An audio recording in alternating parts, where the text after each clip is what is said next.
Hey guys, I'm Miguel from Bragança, Portugal, and me and my friend Diogo are gonna talk about local realism because it seemed to me that it was a nice subject to work on and to try to explain it. You see, it was like one of late Einstein's works, and he didn't get much recognition because of it. But yeah, and it also seemed to me that it hasn't been enough researched, so it can bring us lots of good stuff. So yeah, hope you like it. Hey son, I went to Oh, Lisbon hey. and I bought you this shirt. Oh, thank you. It's so cool. I should ask this question to my professor. Hey, professor. Hello, Diogo. My mother got me this t-shirt with this question. Can you explain them to me? Of course. So, the first question is, what is local realism? You see, Diogo, local realism it's a paradigm, a concept, one that it's been followed since science was invented 2,500 years ago by the Greeks. You see, all natural sciences but quantum mechanics follow this line of thought.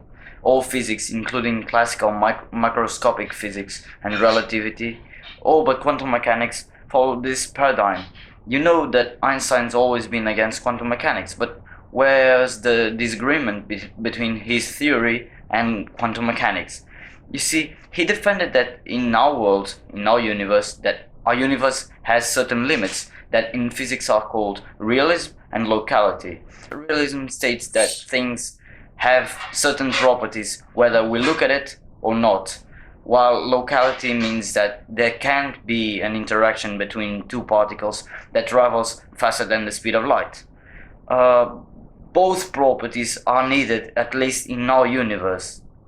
So, quantum mechanics makes this crazy prediction called entanglement, and there are lots of interpretations to it, but bottom line is that the predicted entanglement is both non-local and non-realist.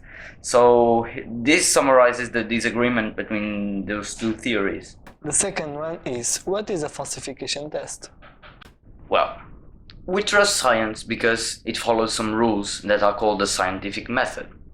Philosophers of science warned us for the fact that it's always possible to find proofs to any theory we want to prove. So the scientific method imposes that for a theory to be considered scientifically viable, it has to be tested with the sole purpose of trying to refute it. That is a falsification test. If the theory passes the test, it's scientifically viable. If not, it should be abandoned by the scientific community. Karl Popper, thank you. The third one is, what is the falsification test for local realism? So, in 1935, Einstein and two of his colleagues published an article with a Duncan experiment. That's a mental experiment to illustrate a falsification test for local realism.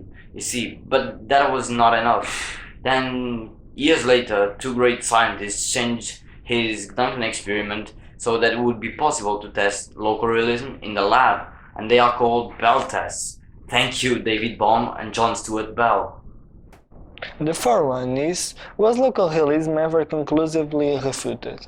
No, it wasn't. When an experiment, a falsification test, is inconclusive, it means that the hypothesis, in this case local realism, could not be rejected.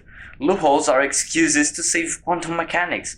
The truth is that all Bell tests were inconclusive, even if they claim that they did reject local realism with loopholes. Aspect, shave your mustache!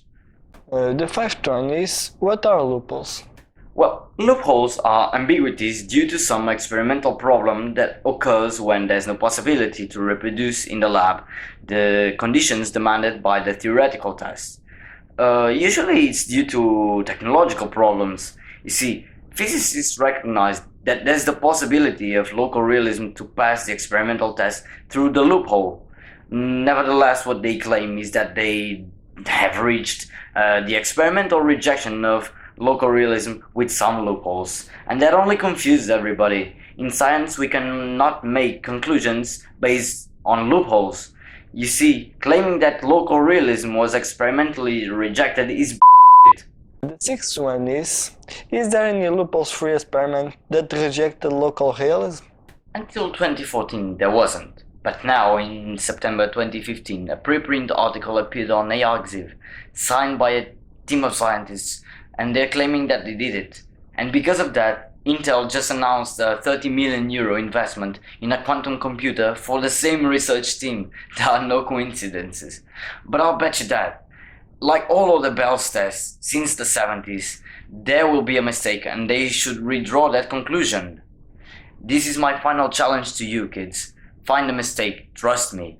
The seventh one is, doesn't a quantum computer need to show non-local entanglement to be considered quantum and to be able to outperform any Turing machine? Quantum computers, quantum teleportation, and quantum encryptation are the three major potential technologies coming out of this craziness of quantum mechanics with its superposition and the spooky action at a distance property named entanglement.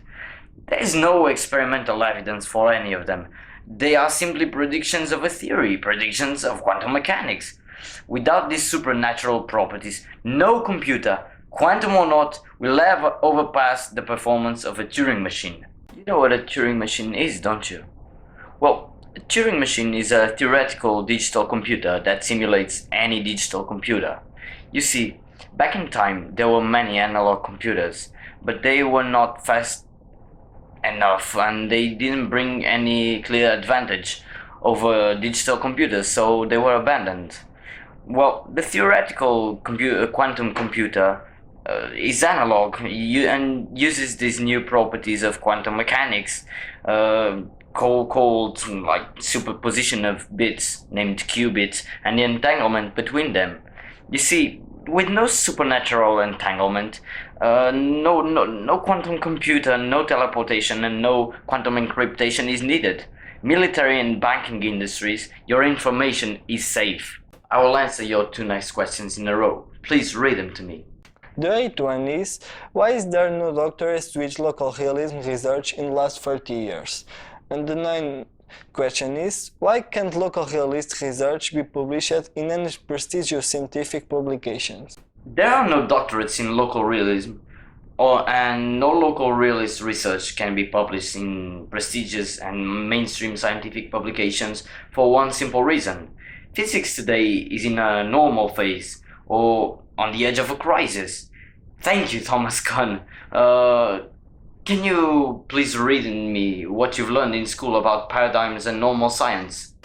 Paradigm. Working model or set of structured ideas establishes the basics of everyday scientific practice. It is only replaced in case of drastic rupture or scientific revolutions.